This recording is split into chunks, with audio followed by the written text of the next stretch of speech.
यह कहानी आपको झकझोर देगी। इसे अवश्य ही सुने। 2 मिनट की कहानी है। एक बार एक हंस और हंसनी हरिद्वार के मौसम से में रहते थे, जो उजड़े और वीरान रेगिस्तान इलाके में आ गए। हंसनी ने हंस को कहा कि किस उजड़े इलाके में आ गए हैं। यहाँ ना तो जल है, ना जंगल, ना ठंडी हवाएं। यहाँ तो हमारा जीना मुश्किल हो जाएगा। भटकते भटकते शाम हो गई तो हंस ने हंसनी से कहा कि किसी तरह आज की रात बिता लो, सुबह हम लोग हरिद्वार लौट चलेंगे। रात हुई तो जिस पेड़ के नीचे हंस और हंसनी रुके थे, उस पर एक उल्लू बैठा हुआ था। वह जोर से चिल्लाने लगा। हंसनी ने हंस से कहा, अरे यहाँ तो रात में भी सो नहीं सकते, ये उल्लू चिल्ला रहा है। हंस ने हंसनी को समझाया कि किसी तरह रात काट लो। मुझे अब समझ में आ गया कि ये इलाका वीरान क्यों है। ऐसे उल्लू जिस इलाके में रहेंगे वो तो वीरान और उजड़ा ही रहेगा। पेड़ पर उल्लू बैठा दोनों की बातें सुन रहा था। सुबह हुई तो उल्लू नीचे आया। उसने कहा, हंस भाई, मेरी वजह से आपको रात में बहुत तकलीफ़ हुई, मुझे माफ़ कर दो। हंस ने कहा, कोई बात नहीं, आपको धन्यवाद। यह कहकर जैसे ही हंस हंसनी को लेकर आगे बढ़ा, पीछे से उल्लू चिल्लाया, अरे हंस, मेरी पत्नी को लेकर कहाँ जा रहे हो। हंस चौंका। उसने कहा, आपकी पत्नी? अरे भाई, यह हंसनी है, मेरी पत्नी, मेरे साथ आई थी, मेरे साथ जा रही है।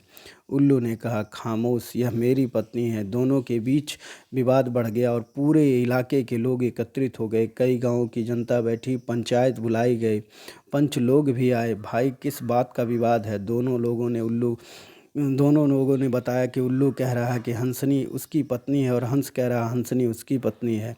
लंबी बैठक और पंचायत के बाद पंच लोग किनारे हो गए और कहा, भाई, बात तो सही है कि हंसनी हंस की पत्नी है, लेकिन ये हंस हंसनी तो अभी थोड़ी देर में गांव से चले जाएंगे। हमारे बीच में तो उल्लू को ही रहना है, इसलिए फैसला उल्लू के ही हक में सुनाना। फिर पंचों ने अपना फैसला और कहा कि सारे तथ्य और सबूतों की जांच करने के बाद यह पंचायत इस नतीजे पर पहुंची है कि हंसनी उल्लू की ही पत्नी है।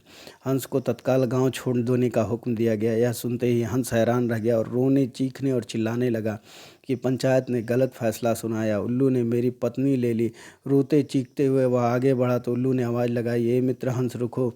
हंस ने रोते हुए कहा, भैया, अब क्या करोगे? पत्नी तो तुमने ले ली, अब जान भी लोगे? उल्लू ने कहा, नहीं मित्र, ये हंसनी आपकी पत्नी और रहेगी। लेकिन कल रात जब मैं चिल्ला रहा था तो आपने अपनी पत्नी से कहा था यह इलाका उजड़ा और वीरान है, इसलिए है क्योंकि यहाँ उल्लू रहता है। मित्र, ये इलाका उजड़ा और वीरान इसलिए नहीं है कि यहाँ उल्लू रहता है। यह इलाका उजड़ा और वीरान इसलिए है क्योंकि यहाँ पर ऐसे पंच रहते हैं जो उल्लुओं के हक में फैसला सुनाते हैं।